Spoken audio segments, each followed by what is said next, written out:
오늘 저는 말씀의 제목을 고독한 예수 산으로 가시다라는 제목을 은혜 나누기 원합니다. 프랑스의 실존주의 문학가 알베르트 까뮈라는 사람이 있습니다. 그의 유명한 작품이 있다면 이방이라는 작품인데, 여기에는 현대인들이 얼마만큼 소외되고 또 그렇게 외롭게 살아가는지 갖다가 적나라하게 보여주고 있습니다. 은한 셀러리맨이 어머니가 위독하다는 그런 전보를 받고 급히 달려갑니다. 그런데 자기가 달려가서 어머님을 뵙는 순간 이미 어머님은 돌아가시고 말았습니다.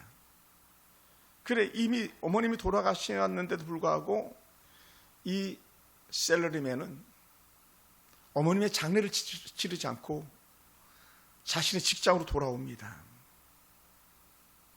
까뮈는 말합니다. 왜 그랬는가? 지금 죽은 어머니보다 내가 오늘 살아가야 될 직장이 더 중요하다고 여겼다는 거예요. 우리 같으면 말도 안 되는 것 같잖아요.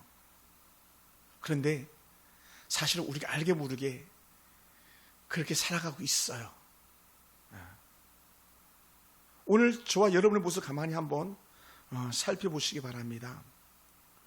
부모님을 잃은 소외감이나 배우자를 잃은 고독감이나 자녀들이 떠난 후에 그 허전함, 또 때로는 우리 교회는 그런 성도가 없습니다만은 사업에 실패해가지고 절망과 좌절 속에 놓여있는 그런 사람들의 마음, 그리고 저 같은 사람은 이제 중년의 나이에 들어가지고 미래에 대한 불안함 같은 그런 마음들이 가득하다 보니까 사람들 속에 찾아오는 것이 하나가 있는데, 그게 뭐냐? 외롭다라는 거예요. 고독하다. 오늘 예수님께서 큰 일을 이루셨거든요. 어떤 일을 이루셨냐? 무려 적게는 5,000명이라는 숫자고 많게는 2만 명이라는 숫자에게 겨우 보리떡 5개, 물고기 2마리로 사람들 풍성하게 먹였습니다. 그걸 흔히 우리 이렇게 말하죠. 오병이의 기적이었다. 그러니 그 하찮은 보리떡 5개, 물고기 2마리 가지고 5,000명이나 먹이는 이런 사람이 나타났으니 뭐라고요? 당신이 우리의 왕이 되어야 되겠다라는 거예요. 요즘 같으면 막 서로 왕 되려고, 서로 대통령 되려고 막 우죽순 막 나타나잖아요. 그러면 당연히 예수님도 그렇지, 내가 사실은 왕이니까 내가 이제 제 자리 찾아가는 거야 하면서 그가 왕으로 등극을 해야 되는데 그렇지 않으셨다는 거예요. 그것이 오늘 사실은 본문 전체에 읽지 않았지만 6장에 시작되는 그런 은혜의 내용들입니다.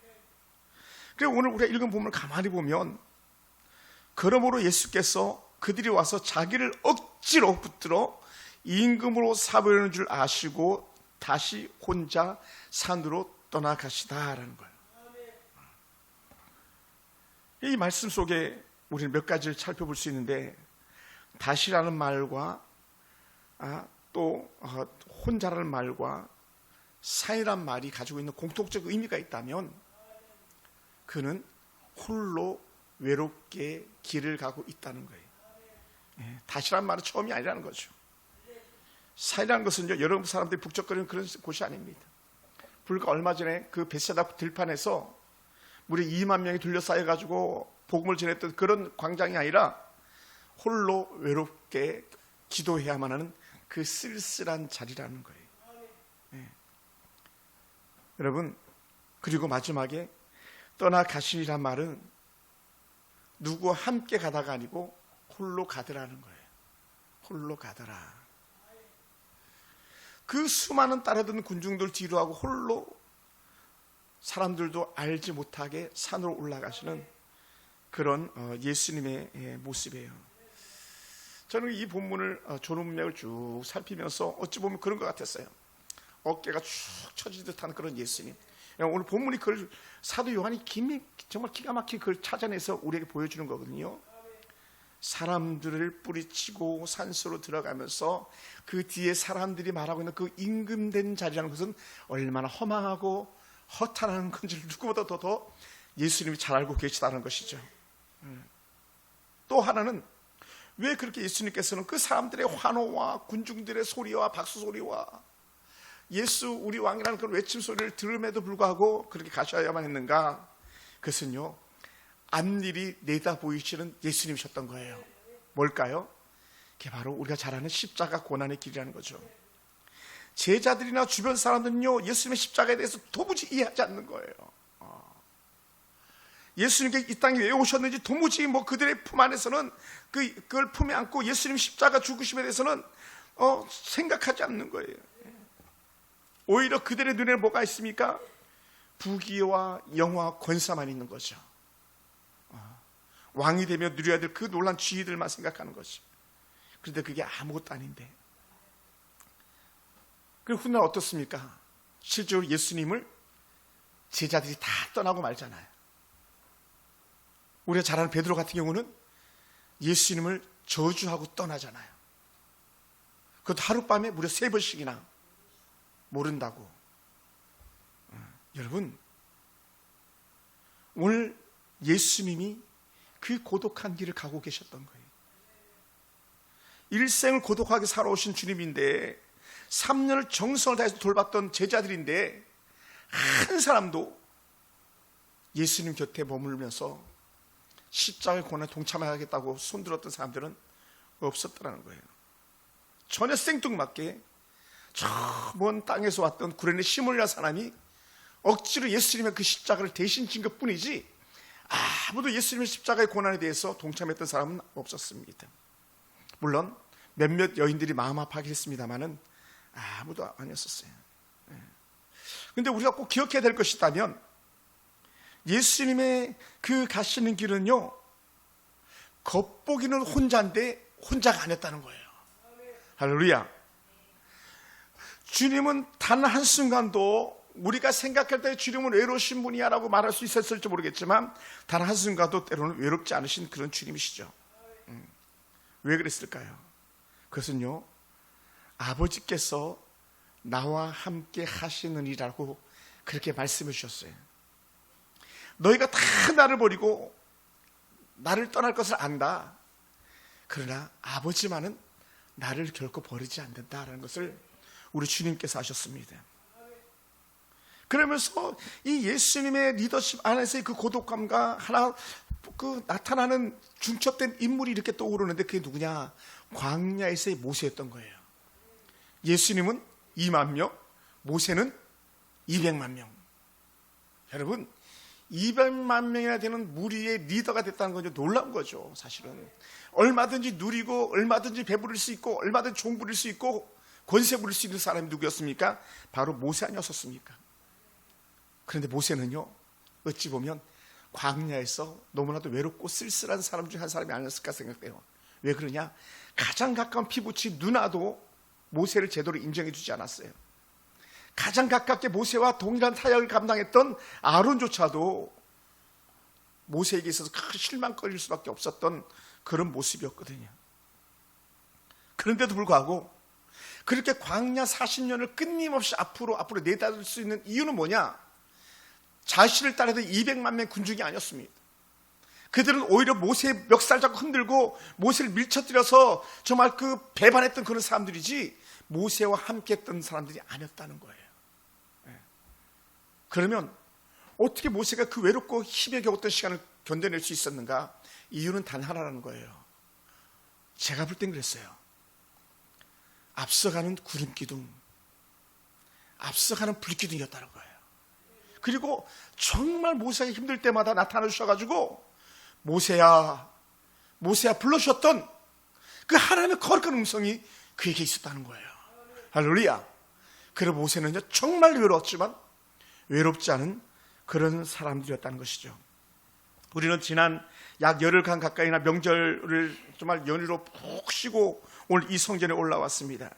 그 명절 후유증으로 인해서 아직도 올라오지 못한 사람들도 있습니다. 여러분, 명절은 어떤 시간입니까? 많은 사람들과 함께하는 시간이었어요. 가깝게는 형제 자매들과 또 멀게는 먼 친척들과 함께 나누면서 그렇게 행복을 나눴고, 또 놀던 사람들은 수많은 군중들이 있는 그 무리 속에 섞여가지고 신바람나게 놀다 하고 온 그런 사람들도 있을 것입니다. 그런데 명절을 마치고 나면 그렇게 왁자지껄 떠들던 아들이 떠나가고 며느리가 떠나가고 사위가 떠나가고 그렇게 딸들이 떠나간 그 남아있는 자리는 텅 비어있는 그런 자리, 어찌 보면 허무가 가득한 자리로 남아있지 않을까 생각됩니다. 이게 명절 증후군이에요.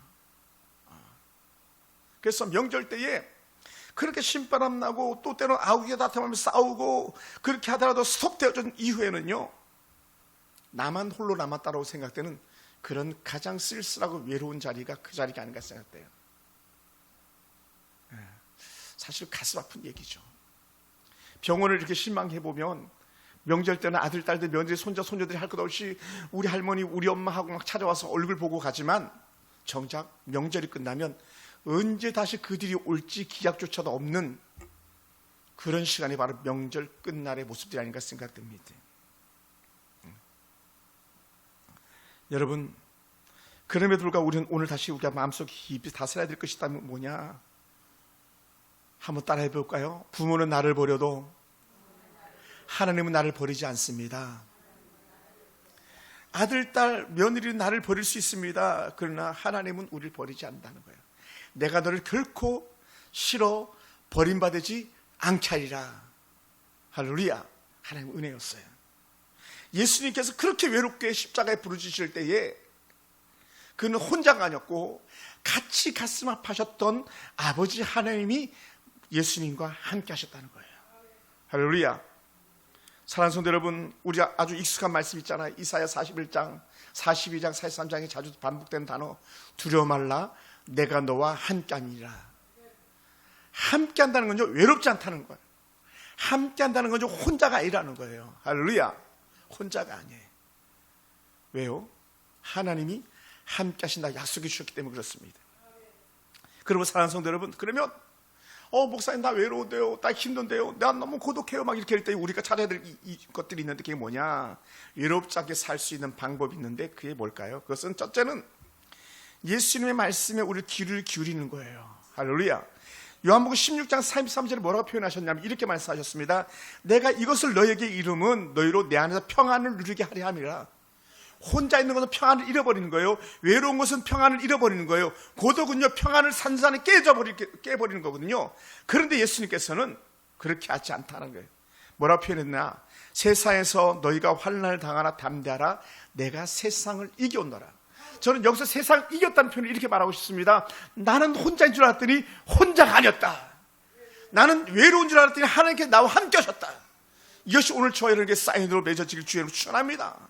예수님이 바라보는 세상은요, 이미 이긴 세상이에요. 승리한 세상인 줄 믿습니다. 그래서 예수님께서 스스로 말씀하셨죠. 내가 세상을 이겼노라. 여러분, 우리는요, 이긴 예수님 그냥 따라가기만 하면 되는 거예요.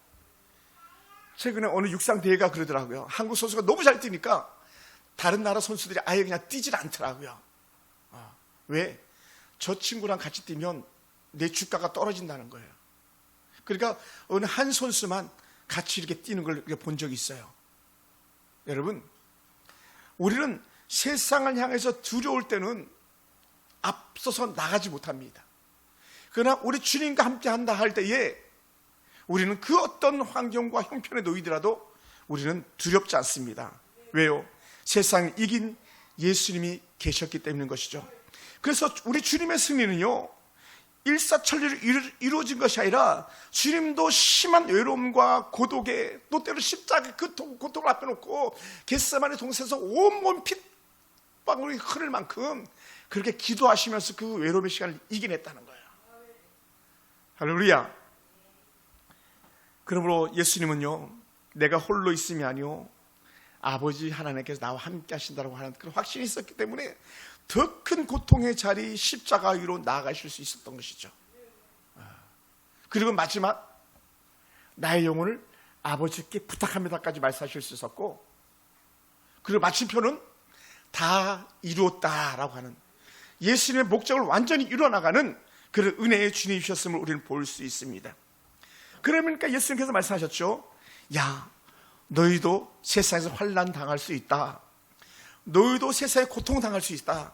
그러나 너희도 환난 당하지만 담대해라. 내가 함께 할 것이라고 말씀해 주고 계심을 믿으시기 바랍니다. 아버지께서 나와 함께 하시면 나는 세상을 이긴 것과 같이 내가 너희와 함께 할 터이니 너희도 환난 속에서 이겨낼 수 있다라고 오늘 분명히 우리에게 말씀해 주고 있습니다. 저는 주례자가 아니기 때문에 말할 기회가 없습니다만 오늘 우리 하영에게 한마디 해줄 수 있는 것이 있다면 이런 거예요. 시집가도 혼자가 아니다. 신랑이 있으니까 당연히 혼자가 아니지. 물론 맞습니다. 보이지 않는 곳에 아빠가 있다. 아멘. 보이지 않는 곳 하나님이 함께 하신다. 우리 시험 보러 가는 둘째 하은이도 마찬가지. 대회에서 보이지 않는 하나님의 손길이 나와 함께 하시는 믿습니다고 하는 그런 고백이 있게 되길 주님으로 축원합니다. 할렐루야. 사도 바울은 이런 모습들에 대해서 우리에게 이렇게 말씀해 주셨습니다. 디모데후서 4장 16절 17절 보니까요, 내가 처음 변명할 때에 나와 함께한 자가 하나도 없고 다 나를 버렸노라. 세상에 사도 바울을 버렸어. 아니 말도 안 되잖아요. 사도 바울은요 최고예요, 최고. 요즘 가장 잘 나가는 김영석 교수님 같은 그 훨씬 뛰어넘는 최고 학식가고 지식가고 명성이 있고 로마의 시민권도 가졌고 뒤에 막 줄줄 따르던 제자들이 수도 없이 많았잖아요. 막 목숨까지도 버리려고 했던 가정들도 있었고요.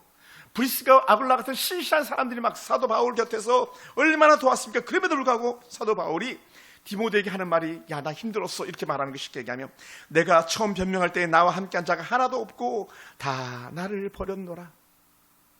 그런데 놀라운 은혜가 있어요. 주께서 내 곁에 서서 나를 강건케 하셨으니 내가 사자의 입에서 건지웠느니라. 할렐루야. 나 외로웠는데 내가 그 힘든 시간에 주님께서 나와 함께 하셨어. 다니엘과 그 친구들을 불구덩이 사자의 입에서 건져내시는 것처럼 하나님께서 사자의 입에서 나를 건져내었다 이렇게 표현하는 거예요.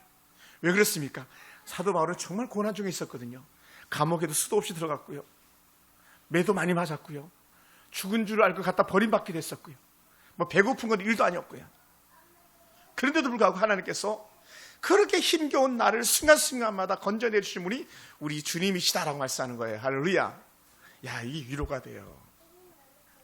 바울이 법정에 섰을 때 아무도 그의 편에 서주지 않았지만 우리 하나님께서 그의 손을 붙잡고 계셨던 거예요. 바울은 혼자가 아니었죠. 스데반 집사님 돌에 맞아 죽어갈 때에 스데반 집사님 나 혼자야. 하나님 왜 나 혼자 이렇게 죽어야 합니까? 그렇게 말하지 않았어요. 왜요? 스데반은 하나님께서 그와 함께하고 계심을 환상 중에 볼 수 있었잖아요. 한번 따라합시다. 나는 혼자가 아닙니다. 아멘. 우리 혼자가 아니에요. 그러다 보니까 여러분 데무노 톨스토이는 이렇게 말했어요. 어떤 구두를 만난 할아버지가 한 분이 계셨는데 그는 늘 외롭고 쓸쓸했다는 거예요.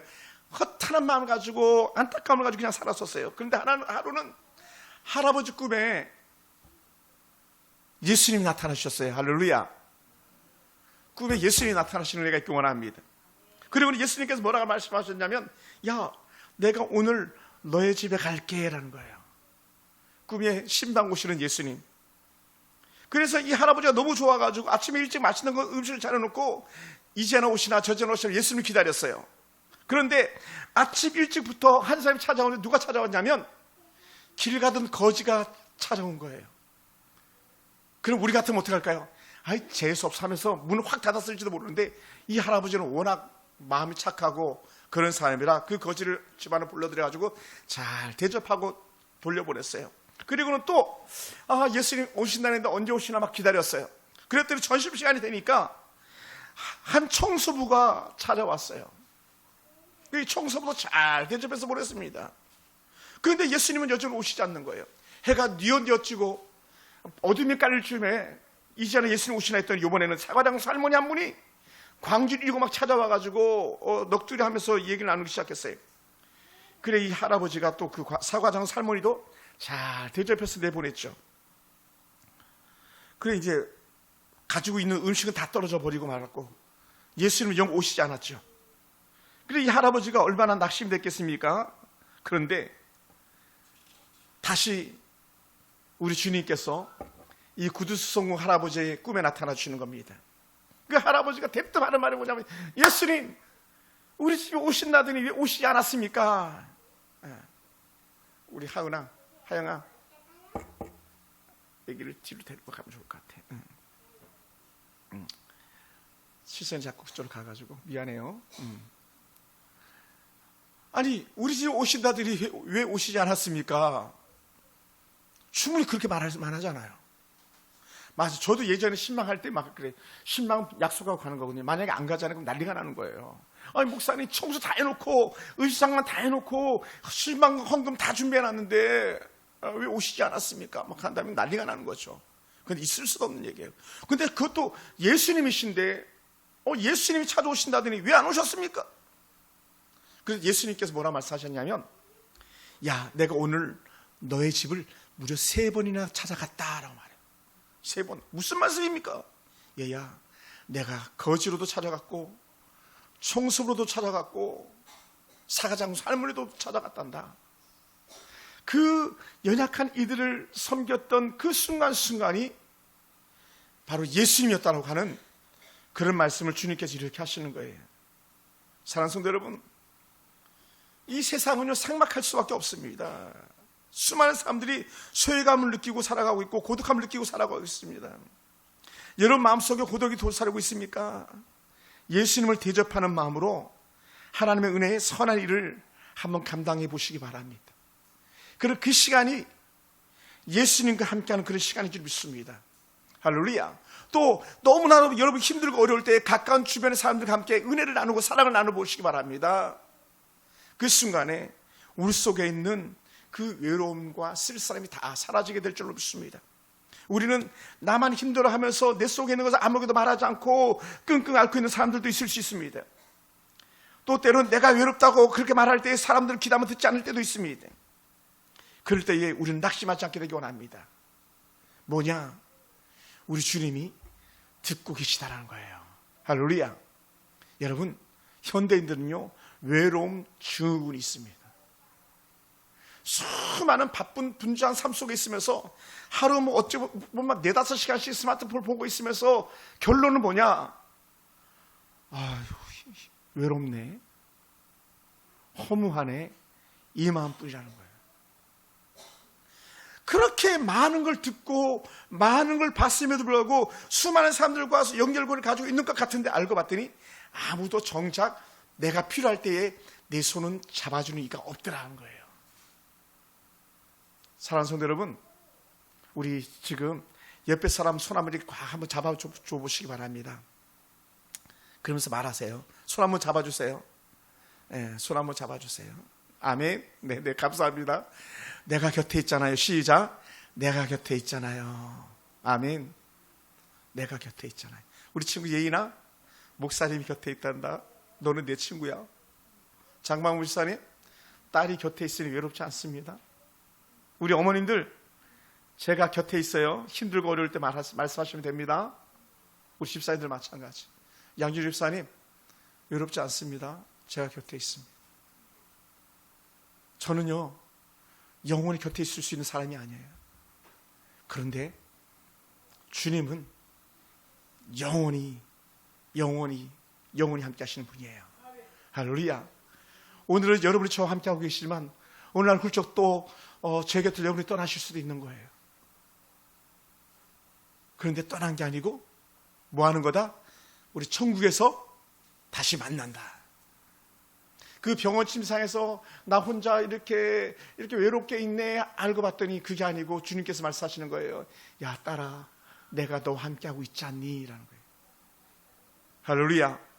여러분, 인생은요 흔히 말하잖아요, 혼자 가는 길이라고. 그러므로 여러분, 우리가 확신할 수 있게 되기 원합니다. 하나님이 나와 함께 하신다. 이것은 누구도 부인할 수 없는 사실이에요. 할렐루야. 하나님은 여러분과 함께 하십니다. 하나님은 저와 함께 하십니다. 그 긴 명절 연을 보내고 여러분의 마음에 텅 빈 것 같지만 그러나 여러분 속에 여전히 채워진 것은 하나님의 은혜의 길을 충분합니다. 그래서 외롭게 있었어요, 힘들게 있었어요 할 때에 여러분, 나는 혼자인 것 같이 외로웠지만 하나님의 은혜를 찾으면 성경의 순간순간마다 말씀하시는 게 뭐냐면, 얘야, 내가 너와 함께하고 있었잖니 라고 말씀하시는 거예요. 그러면서 어떻습니까? 예수님께서 이 수많은 사람들을 뒤로 하고 산 위로 산속으로 혼자 들어가신 줄 알았더니 다시 내려오셔가지고 그 수많은 군중들을 위해서 십자가 못 박혀 죽으시잖아요. 그러니까 예수님은 그 군중들을 버린 게 아니에요. 군중들은 예수님을 버릴 수 있었습니다만은 예수님은 단 한순간도 저와 여러분을 버리지 않았다는 거예요. 이것이 은혜인 줄 믿습니다. 시편 40편을 보면요, 너무 우리에게 귀한 은혜의 말씀을 주십니다. 시편 40편 5절에 보니까 이렇게 말씀해요. 내 영혼아, 내가 어찌하여 낭망하며 어찌하여 내 속에서 불안하여 하는고. 너 왜 힘들어하니? 이렇게 말하는 것 같아요. 너 왜 혼자 외로워하니? 그럴 때 이렇게 말합니다. 시편 기자의 고백. 너는 하나님을 바라라. 그 얼굴의 도우심으로 인하여 내가 오히려 찬송하리라. 하나님이 나와 함께하고 있다는 확신이 있으면 외로움 때문에 죽으려드는 우리 모습이 아니라 오히려 막 기뻐 뛰며 춤을 춘다는 거예요. 할렐루야. 너무 좋은 거죠. 너무 좋은 거예요. 여러분, 세상은요 삭막할 수밖에 없습니다. 세상 악할 수밖에 없습니다. 그 나훈아 씨가 불렀던 노래처럼 똑같아요. 테스 형, 세상이 왜 이래? 세상은요 원래 그런 거예요. 악한 사단이 주관하는 세상은요 죽이고 멸망시키는 도구일 수밖에 없습니다. 세상은요 속이는 거예요. 공산주의자들은 속이는 겁니다. 악한 자들은 속이는 겁니다. 거짓말의 그 아들들이거든요. 거짓말의 딸들이거든요. 다른 말로 하면 마귀 새끼들이거든요. 그러나 하나님 은혜 안에 있는 이들은 그렇지 않습니다. 원래 세상은 다 그렇습니다. 우리가 있고 그리스도인들이 있으니 우리는 이제 안심이라고 말할 수 있게 되길 주를 축원합니다. 할렐루야. 그래서 현대인의 고독이란 뭡니까? 결국은 고독은 내가 외롭다고 생각하는 것인데 조금만 마음 열고 보면은, 조금만 손을 내밀고 보면은 나는 결코 외롭지 않은 사람이었다는 거예요. 손 잡아주는 사람들이 있다는 것이죠. 할렐루야. 제 주변에도 그래요. 저희 노예도 저를 아껴주시는 분들이 많이 계시고, 또 교회 밖에도 저를 아껴주는 친구들이 많이 있더라고요. 저는 외로운 사람이 아니었어요. 할렐루야. 언제든지 찾아가면 함께 식사할 수 있는 그런 친구들이 있다는 것이 감사하고, 언제든지 찾아가면 반갑게 맞이해주는 형님이 계시고 동생이 있고 이웃이 있다는 사실 자체가, 또 여러분이 계시다는 사실 자체가 우리는 외로운 듯한데 외롭지 않은 사람들인 줄 믿습니다. 할렐루야. 그러므로 가정에서나 교회에서나 어느 공동체에서나 소외받은 사람들이 있다고 생각한다면 먼저 다가서 보시기 바랍니다. 먼저 손을 내밀어 보시기 바랍니다. 마음을 열어보는 순간에 당신이 내 편이었네, 이걸 알게 되는 줄 믿습니다. 할렐루야. 당신이 내 편이었습니다. 우리 어머님들이 계셔서 절대 외롭지 않습니다. 여러분들이 계셔서 외롭지 않습니다. 여러분의 자녀들 마찬가지로 고백할 거예요. 나는 엄마가 있어서 외롭지 않습니다 라고요. 여러분, 그러다 보니까 떠오르는 생각이 하나가 있는데 그게 뭐냐, 외롭다, 고독하다 느끼는 사람들이 가지고 있는 특징이 하나가 있는데 그게 뭐냐면 늘 부정적인 생각 속에 있더라는 거예요. 다른 말로 반대로 생각하는 거예요. 나는 혼자가 아닌데 나는 나 혼자야. 나는 가난하지 않은데 나는 왜 이렇게 그지같이 사는 거야, 이렇게 말하더라는 거예요. 나는 하나님께 내 앞길 열어놓으시는데도 불구하고 왜 이렇게 내 앞길은 꽉 막혀 있는 거야, 이렇게 얘기하더라는 거예요. 그러면요 아무것도 되는 게 없어요. 될 수가 없어요. 매듭을 풀려고 작정하지 않으면 매듭이 결코 풀어지지 않는 거예요. 매듭을 풀려고 작정하는 순간에 어떻게 돼? 길이 보이기 시작하고 풀리는 길이 열리기 시작한 줄 믿습니다. 그것이 뭐냐? 우리를 돕는 하나님이 함께 하신다는 증거인 줄 믿습니다. 여러분, 그러므로 오늘 우리 속에 부정적인 생각이나 내가 외롭고 쓸쓸한 생각을 다 접어버리고 하나님께서 나와 함께하고 계시다라고 하는 가장 확신의 참 믿음이 저와 여러분 가운데 있기 원합니다. 여러분, 언제든지 우리 아들, 딸들은 우리 곁에 있을 수 없습니다. 우리 주변의 성도들도 언제까지나 우리 곁에 있을 수는 없습니다. 그러나 그 어떤 상황과 형편 속에서도 우리가 외롭지 않고 힘에 겹지 않은 이유 중에 하나가 있다면 주님이 나와 함께 하시다는 역적 확신, 이거 하나입니다. 그럼 사랑하는 성도 여러분, 오늘 구두수성구 할아버지가 그렇게 세 사람을 잘 대처하면서 그들에게 마음을 열었던 것처럼 그런데 하루가 훌쩍 지나가 버렸잖아요. 오늘 여러분 삶 속에 이러한 은혜가 있길 주님으로 축원합니다. 함께 하면서, 함께 나누면서 우리가 살아간다면 여전히 세상은 살만한 세상인 줄 믿습니다. 그리고 사랑하는 성도 여러분, 말씀을 마무리하겠습니다. 담대하시기 바랍니다. 힘에 겨울 때에 우리 하나님을 바라보면서 담대한 믿음으로 나가시기 바랍니다. 저는 주일마다 이렇게 기대가 됩니다. 할머니들의 찬송 소리가 기대가 되고, 우리 예인이 예한이 우리 지혜가 올 것이 기대가 되고, 우리 흩어져 있는 성도들이 또다시 하나님 은혜 안에서 몰려들어가지고 예배하는 그 순간순간 여러분 얼굴이 기대가 됩니다. 그리고 또다시 내일이 되면 일주일 버텨야 되는 거죠. 무엇을 버팁니까? 여러분의 볼날을 기대하면서 버티는 거예요. 여러분, 우리는 하나님의 성령 인도하심 따라서 또 다른 내일을 기대하면서 견뎌내는 사람들이 되길 주로 축원합니다. 할렐루야. 그래, 하나님은 일주일을 견디면 또다시 새롭게 주일을 주신 하나님, 한 해를 견디면 또다시 추석을 주신 하나님, 또 설날을 주신 하나님, 이 은혜 가운데 우리가 있을 때에 어느 날 보면 우리가 눈을 떴을 때 천국에서 주님과 함께하고 있는 저와 여러분을 보게 될 줄 믿습니다.